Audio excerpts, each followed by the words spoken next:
Welcome to प्रिपरेशनपुर। आज है 12 जुलाई। तो 12 जुलाई से रिलेटेड जितने भी करंट अफेयर के क्वेश्चन बनेंगे उसको हम लोग इस वीडियो में डिस्कस करेंगे और साथ ही साथ उससे रिलेटेड जो भी फैक्ट बनेंगे उसको भी मैं इस वीडियो में आपको बताऊंगा। इस वीडियो की PDF फाइल के लिए आप डिस्क्रिप्शन में जाकर टेलीग्राम चैनल को ज्वाइन करें तथा फेसबुक पेज को लाइक करें और इंस्टाग्राम पे फॉलो करें, क्योंकि वहाँ पर मैं question of the day per day post करता हूँ। और अगर ये वीडियो आपके लिए यूजफुल लगे तो चैनल को सब्सक्राइब करें, लाइक करें, कमेंट करें एंड शेयर करें। फर्स्ट क्वेश्चन है, हाल ही में भारतीय वायुसेना को बोइंग अपाचे हेलीकॉप्टरों की आपूर्ति किस देश के द्वारा की गई है? तो इसका जो आंसर हो जाएगा वो हो जाएगा ऑप्शन डी। अभी जो है अमेरिका द्वारा जो है भारतीय वायुसेना को 22 अपाचे हेलीकॉप्टर जो है उसकी पूर्ति की गई है। अब देखिए इसमें जो है भारत ने सितंबर 2015 में अमेरिकी सरकार के विदेशी सैन्य बिक्री कार्यक्रम के माध्यम से बोइंग से जो है ये 22 अपाचे हेलीकॉप्टरों और 15 चिनूक हेलीकॉप्टरों का अनुबंध $3 बिलियन सौदे के तहत किया था। अब देखिए यहाँ पर AH-64 अपाचे की बात है, तो आखिर ये है क्या, इसको समझ लेते हैं। तो अमेरिकी सेना के लिए सबसे उन्नत बहुभूमिका मुकाबला हेलीकॉप्टर है ये। इसमें लक्ष्य प्राप्ति और नाइट विजन सिस्टम के लिए एक सेंसर साइट भी है। इसे अप्रैल 1986 में लॉन्च किया गया था। इसकी जो टॉप स्पीड है वो 365 किलोमीटर प्रति घंटा है और जो रेंज है इसकी वो है 476 किलोमीटर है। अब देखिए बात यहाँ पर इंडियन एयरफोर्स की है, तो उससे रिलेटेड क्वेश्चन को देख लेते हैं। इंडियन एयरफोर्स की जो स्थापना हुई थी वो हुई थी 8 अक्टूबर 1932 को, इसलिए 8 अक्टूबर को वायुसेना दिवस यानी कि इंडियन एयरफोर्स डे मनाया जाता है। इसका जो हेडक्वार्टर है वो है न्यू दिल्ली में और इसके जो एयर चीफ मार्शल हैं वो हैं राकेश कुमार सिंह भदौरिया। देखिए अगर आप यहाँ पर देखिए एयरफोर्स के जो हैं एयर चीफ मार्शल हैं राकेश कुमार सिंह भदौरिया, तो आर्मी के जो हैं वो हैं जनरल मनोज मुकुंद नरवणे और ऐसे ही नेवी के जो हैं वो हैं एडमिरल करमबीर सिंह। आपको जो है इसका मोटो भी याद रखना है। इसका देखिए मोटो संस्कृत में होता है नभा स्पृशम दीप्तम और इंग्लिश में होता है glory that touch the sky. Next question है, हाल ही में आंखों की पुतली से चलने वाला कंप्यूटर किस संस्थान ने विकसित किया है? तो इसका जो आंसर हो जाएगा वो हो जाएगा ऑप्शन ए, भारतीय विज्ञान संस्थान जो है बेंगलुरु ने अभी इसको विकसित किया है। देखिए भारतीय विज्ञान संस्थान बेंगलुरु जो है centre for product design and manufacturing ने जो है आंखों की पुतली से चलने वाला कंप्यूटर को विकसित किया है। और ये कंप्यूटर जो है आखिर यूज कैसे होगा, किसके लिए उपयोगी होगा? तो देखिए ये जो कंप्यूटर है शारीरिक और मानसिक रूप से अक्षम लोगों के लिए उपयोगी सिद्ध होगा। यह कंप्यूटर विश्व स्तर पर ऐसे लोगों के लिए बनाया गया है जो अपने अंगों पर नियंत्रण नहीं रख पाते हैं और बोलने में भी सक्षम नहीं है। इस कंप्यूटर को रोबोटिक हाथ से जोड़ा गया है जिसके द्वारा मात्र आंखों की पुतलियों के माध्यम से ऐसे लोग कई काम स्वतंत्र रूप से कर सकते हैं। इस रोबोटिक आर्म का इस्तेमाल e learning, automotive, aeronautical application के लिए किया जा सकता है। नेक्स्ट क्वेश्चन है, हाल ही में चर्चा में रहने वाला भाषण चार द्वीप किस देश में स्थित है? तो इसका जो आंसर हो जाएगा वो हो जाएगा ऑप्शन डी, बांग्लादेश। देखिए अभी जो है यहाँ पे ये भाषण चार द्वीप काफ़ी चर्चा में रहा है। आखिर क्यों रहा है? तो देखिए हाल ही में जो है बांग्लादेश सरकार ने जब अप्रैल में कोरोना महामारी फैली थी तो उसने जो है म्यांमार से आए हुए रोहिंग्यों को कॉक्स बाजार के भीड़ भाड़ वाले शिविरों से भाषण चार द्वीप पर विस्थापित कर दिया था। और देखिए ये जो रोहिंग्या हैं 2017 में म्यांमार के रखाइन प्रांत में सैन्य तबाही के बाद भागकर बांग्लादेश में जो है गए थे, जिसके बाद जो है उनको वहाँ से हटाने की बात चल रही थी। लेकिन हाल ही में बांग्लादेश सरकार ने घोषणा की है कि भाषण चार द्वीप पर बसे रोहिंग्यों को हटाया नहीं जाएगा। अब देखिए बात यहाँ पर भाषण चार द्वीप की है, तो सबसे ज़्यादा इंपॉर्टेंट क्वेश्चन यहीं से बन सकते हैं, आपको एग्जाम के नज़रिए से काफ़ी इंपॉर्टेंट है। तो देखिए यह एक निर्जन द्वीप है जहाँ बांग्लादेश की सरकार ने 1 लाख रोहिंग्या शरणार्थियों के लिए आश्रय गृह बनाए है। देखिए ये जो भाषण चार है वो द्वीप जो है वो पारिस्थितिक रूप से नाजुक क्षेत्र है। ना पारिस्थितिक रूप से नाजुक क्षेत्र का यहाँ मतलब ये है कि यहाँ बाढ़, कटाव और चक्रवात का खतरा बना रहता है। इसे 4 पिया के नाम से भी जाना जाता है। देखिए मैं ये लाइन फिर से रिपीट कर रहा हूँ, इसे 4 पिया के नाम से भी जाना जाता है। तो आपको ये याद रखना है, यह बांग्लादेश में एक द्वीप है, यह बंगाल की खाड़ी में स्थित है और इसका जो गठन हुआ था इस द्वीप का वो हुआ था 2006 में हिमालयन गाद से। नेक्स्ट क्वेश्चन है, हाल ही में किसने स्वतंत्र पैनल का गठन किया है? तो इसका जो आंसर हो जाएगा वो हो जाएगा option D, none of these. Option के अकॉर्डिंग जो इसका आंसर हो जाएगा वो हो जाएगा ऑप्शन डी, लेकिन इसका जो राइट आंसर होगा वो होगा WHO। WHO जो है अभी स्वतंत्र पैनल का गठन किया है। और ये देखिए पैनल जो है कोविड-19 महामारी से निपटने में विश्व स्वास्थ्य संगठन की भूमिका और सरकारों की प्रतिक्रिया की समीक्षा करेगा। और इसमें देखिए जो न्यूजीलैंड के पूर्व प्रधानमंत्री हैं हेलेन क्लार्क और पूर्व लाइब्रेरियाई राष्ट्रपति हैं वो हैं एलेन जॉनसन सरलीफ, उन्होंने जो है पैनल का ये नेतृत्व करेंगे और साथ ही साथ सह अध्यक्ष अन्य सदस्यों का चयन करेंगे। यह पैनल जो है नवंबर में स्वास्थ्य कर्मियों की एक वार्षिक बैठक में एक अंतरिम रिपोर्ट प्रदान करेगा और अगले महीने मई में एक ठोस रिपोर्ट पेश करेगा। अब देखिए अभी जो है WHO से रिलेटेड मैंने आपको एक क्वेश्चन पिछली वीडियो में बनाया था कि अमेरिका ने जो है WHO से बाहर आने के लिए औपचारिक सूचना संयुक्त राष्ट्र को दी थी। अब देखिए बात यहाँ पर WHO यानी कि विश्व स्वास्थ्य संगठन वर्ल्ड हेल्थ ऑर्गेनाइजेशन की है। तो यह एक अंतर्राष्ट्रीय सार्वजनिक स्वास्थ्य के लिए जिम्मेदार संयुक्त राष्ट्र की एक विशेष एजेंसी है। इसका मुख्यालय जो है वो जेनेवा यानी स्विट्जरलैंड के जेनेवा में है और इसकी जो स्थापना हुई थी वो हुई थी 7 अप्रैल 1948 को। और इसके जो महानिदेशक हैं वो हैं Tedros Adhanom Ghebreyesus. Next question है, हाल ही में केंद्रीय कौशल विकास और उद्यमिता मंत्रालय ने किस पोर्टल की शुरुआत की है? तो इसका जो आंसर हो जाएगा वो हो जाएगा ऑप्शन ए, असीम पोर्टल की शुरुआत अभी की है। असीम यानी इसकी फुल फॉर्म देख लेते हैं हम लोग। देखिए इसकी जो फुल फॉर्म होती है वो होती है A for Aatmanirbhar, skilled employ, employer and M for mapping. मैं फिर से इसको रिपीट कर दे रहा हूँ।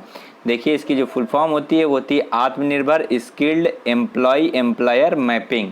और देखिए ये जो है पोर्टल शुरू किया गया और इसका जो उद्देश्य है वो ये है कि कुशल लोगों को आजीविका के अवसर तलाश करने में मदद करना। और यह पोर्टल जो है क्षेत्र और स्थानीय लोगों की मांग के अनुरूप कर्मचारियों की विस्तृत जानकारी दर्ज करेगा और कुशल श्रमिक बल की मांग और आपूर्ति के बीच सेतु बनेगा। यानी कि जो जिसने भी इंडस्ट्री लगाई हुई है उनको भी श्रमिक चाहिए और श्रमिक को भी जो है रोजगार चाहिए, तो उनके बीच जो है ये संतुलन बनाने का या सेतु बनने का काम करेगा। और इस पोर्टल के नियोक्ता की कुशल कार्यबल तक पहुंच होगी, वह उनको नौकरी पर रखने की योजना बना सकेगा। अब देखिए यहाँ पर बात आई है केंद्रीय कौशल विकास और उद्यमिता मंत्रालय की, तो इसके जो मिनिस्टर हैं वो हैं प्रेजेंट टाइम के महेंद्र नाथ पांडे।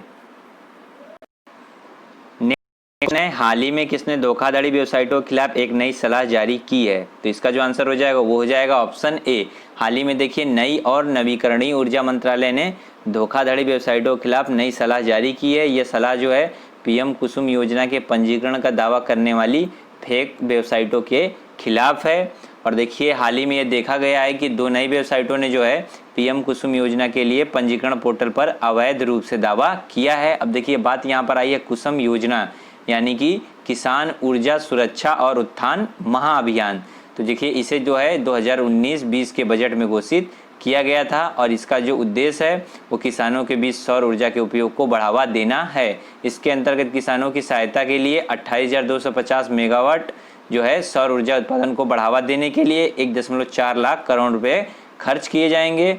और देखिए योजना में सौर पंपों की स्थापना, मौजूदा ग्रिड से जुड़े कृषि पंपों के सौरकरण और ग्रिड से जुड़े नवीकरणीय बिजली संयंत्रों की जो है स्थापना करने के लिए इसमें प्रावधान किए गए हैं।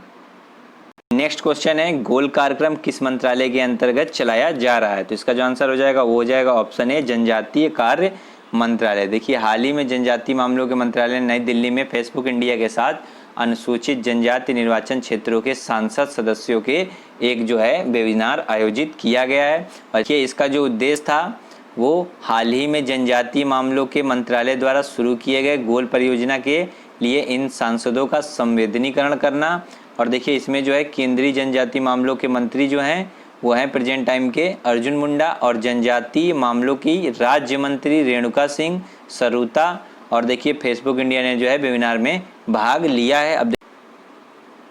अब देखिए बात यहाँ पर गोल कार्यक्रम की है, तो इसकी जो फुल फॉर्म हो जाएगी वो हो जाएगी गोइंग ऑनलाइन एज लीडर, ठीक है। और इसका जो उद्घाटन किया है यानी कि शुभारंभ किया है वो किया है हमारे प्रेजेंट टाइम के जो जनजातीय मामलों के मंत्री हैं, केंद्रीय मंत्री हैं अर्जुन मुंडा ने, और इसका प्रारंभ फेसबुक के सहयोग से किया गया है। इसका उद्देश्य जो है वो है डिजिटल माध्यम से जनजातीय नौजवानों को शिक्षा और परामर्श उपलब्ध कराना।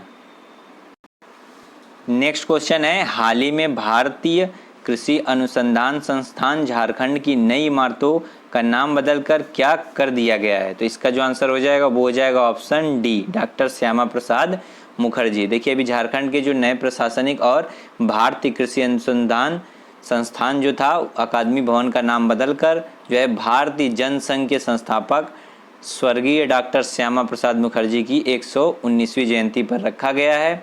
अब देखिए इनके बारे में थोड़ा सा समझ लेते हैं। देखिए इनका जो जन्म हुआ था वो हुआ था 6 जुलाई 1901 को कोलकाता में। और देखिए डॉक्टर श्यामा प्रसाद मुखर्जी ने देश की एकता और अखंडता के लिए अपने जीवन का योगदान दिया। उन्होंने एक राष्ट्र एक कानून का आह्वान किया और कश्मीर में अपने जीवन का बलिदान दिया। वे कोलकाता विश्वविद्यालय के सबसे कम उम्र के कुलपति बने। उन्होंने अपने राजनीतिक जीवन की शुरुआत 1929 में की। नेक्स्ट क्वेश्चन है, हाल ही में माइक्रोसॉफ्ट ने किसके सहयोग से अगले 12 महीनों में भारत के युवाओं को डिजिटल कौशल प्रदान करेगा? तो इसका जो आंसर हो जाएगा वो हो जाएगा ऑप्शन ए, NSDC के सहयोग से। तो देखिए इसमें जो है अभी कोविड-19 संकट के बीच अगले 12 महीनों में भारत के युवाओं को डिजिटल कौशल प्रदान करने के लिए जो है माइक्रोसॉफ्ट ने जो है NSDC यानी कि राष्ट्रीय कौशल विकास निगम के सहयोग को जो है लिया है। और इसका उद्देश्य जो है विभिन्न कौशल के साथ युवाओं को सशक्त बनाना और भारत को एक कुशल देश में बदलना है। अब देखिए बात यहाँ पर माइक्रोसॉफ्ट की है, तो उससे रिलेटेड क्वेश्चन को देख लेते हैं। तो माइक्रोसॉफ्ट की जो स्थापना हुई थी 4 अप्रैल 1975 को न्यू मैक्सिको में। और देखिए इसके जो संस्थापक हैं वो हैं बिल गेट्स और पॉल एलन, और इसका जो हेडक्वार्टर है वो है US के वाशिंगटन। नेक्स्ट क्वेश्चन है, हाल ही में सतत विकास रिपोर्ट 2020 को किसके द्वारा प्रकाशित किया गया है? तो इसका जो आंसर है वो है option A, Cambridge university press. अब देखिए यह बात यहाँ पर आई है सतत विकास रिपोर्ट की, तो इसको समझ लेते हैं। तो देखिए सभी संयुक्त राष्ट्र राज्यों के लिए SDG इंडेक्स और डैशबोर्ड प्रस्तुत करती है और 6 व्यापक परिवर्तनों पर जो है संदर्भ में जो है सतत विकास लक्ष्यों के कार्यों को फ्रेम करता है। इसे सतत विकास समाधान नेटवर्क और बल्टेसमैन स्टीफिंग के स्वतंत्र विशेषज्ञों की टीमों द्वारा तैयार किया जाता है। इससे कैम्ब्रिज यूनिवर्सिटी द्वारा जो है प्रकाशित किया जाता है। और यह रिपोर्ट जो है दुनिया के कार्यों के प्रयासों का प्रतिनिधित्व करती है और उन क्षेत्रों को दर्शाती है जिसमें अधिक प्रगति की आवश्यकता होती है और जहां अधिक कार्रवाई करने की आवश्यकता होती है। और देखिए इसमें जो टॉप पे रहा है वो स्वीडन रहा है और अपना देश जो भारत है वो 117वां स्थान हासिल किया है। नेक्स्ट क्वेश्चन है, हाल ही में IFSCA के प्रथम अध्यक्ष के रूप में किसे नियुक्त किया गया है?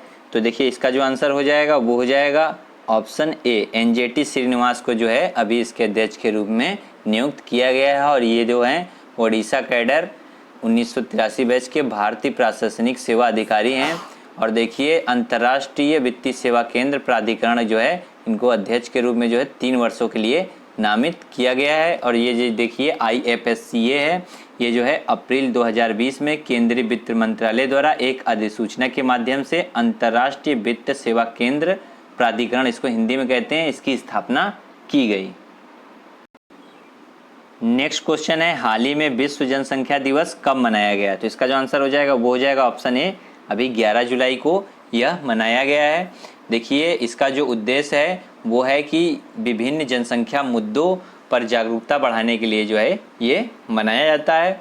और देखिए ये हर साल 11 जुलाई को मनाया जाता है। और इस वर्ष जो है कोविड-19 महामारी के बीच यह दिन जो है महिलाओं लड़कियों के स्वास्थ्य और अधिकारों की रक्षा पर केंद्रित है। और देखिए विश्व जनसंख्या दिवस को 1989 यानी 1989 में संयुक्त राष्ट्र विकास कार्यक्रम की तत्कालीन गवर्निंग काउंसिल द्वारा स्थापित किया गया था, क्योंकि 11 जुलाई 1987 को जो है विश्व की जनसंख्या 5 बिलियन हो गई थी। इसलिए जो है इस मुद्दे पर जागरूकता बढ़ाने के लिए यह जो है 1989 से यानी 1989 से हर साल जो है ये मनाया जाता है 11 जुलाई को।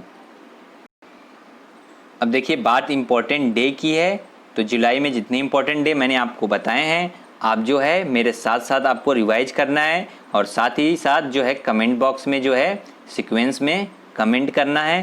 तो देखिए 1 जुलाई को जो मनाया गया था वो था राष्ट्रीय चिकित्सक दिवस, राष्ट्रीय डाक दिवस, कनाडा दिवस, नेशनल यूएस डाक टिकट दिवस, राष्ट्रीय गिंगर स्नैप दिवस और चार्टेड अकाउंटेंट्स दिवस।